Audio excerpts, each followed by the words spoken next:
بسم اللہ الرحمن الرحیم. السلام علیکم. میں ہوں راشد اور آپ دیکھ رہے ہیں میرا یوٹیوب چینل پیراڈائز کشمیر 47. تو ناظرین ویلکم کہوں گا میں آپ کو اپنے چینل میں.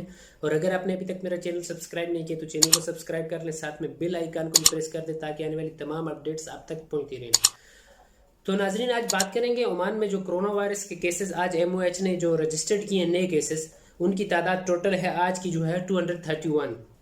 اور جو آج تک کی جو ڈیتھ ہوئی ہیں آج کی یہ لاسٹ 24 آور میں جو ڈیتھ رجسٹرڈ ہوئی ہیں ان کی تعداد ہے 5. تو الحمدللہ ان 24 گھنٹوں میں کل کی بنسبت آج جو کرونا وائرس کے کیسز ہیں وہ کم ہوئے الحمدللہ.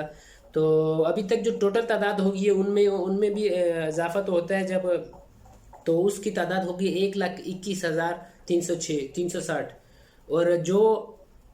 اور جو ریکوریز الحمدللہ دن بدن بہت اچھی ریکوریز ہو رہی ہیں عمان میں. اور امید کرتے ہیں انشاءاللہ ایک دن ایسا آئے گا کہ عمان اس کرونا کی وبا سے مکمل طور پہ صاف ہو جائے گا اور مکمل طور پہ اس میں کوئی کیسز نہیں ہوں گے. تو جو ریکوریز ہوئی ہیں ان کی تعداد ہے 1,12,406. تو امید کرتے ہیں انشاءاللہ آپ لوگ بھی, اور آپ لوگ اپنا خیال کریں گے, سوشل ڈسٹنس کا خیال کریں گے, جو ایس او پیز ہیں انٹرنیشنل لیول کی جو ایس او پیز ہیں ان کا بھی خیال کرتے ہوں گے. اور الحمدللہ آؤٹ پاس بھی اوپن ہو گئے, آپ لوگ آؤٹ پاس کے بھی کچھ لوگ تو آؤٹ پاس کی خوشیاں منا رہے ہیں. تو امید کرتے اور تو دعا کرتے ہیں سب بھائی سب مل کے ان لوگوں کے لیے جو ابھی اس کرونا کی وبا میں جو کرونا کی مرض میں مبتلا ہیں ان کے لیے دعا کریں گے اللہ پاک ان کو جلد از جلد تندرست کرے.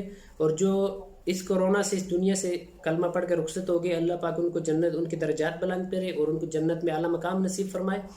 تو ناظرین آج کی یہی اپڈیٹس تھی. انشاءاللہ نیکسٹ کوئی بھی اپڈیٹ آتی ہے تو لے کر آپ کے لیے اس چینل کے تھرو آپ تک پہنچانے کے لیے حاضر ہوں گے. تب تک کے لیے دیجیے اجازت.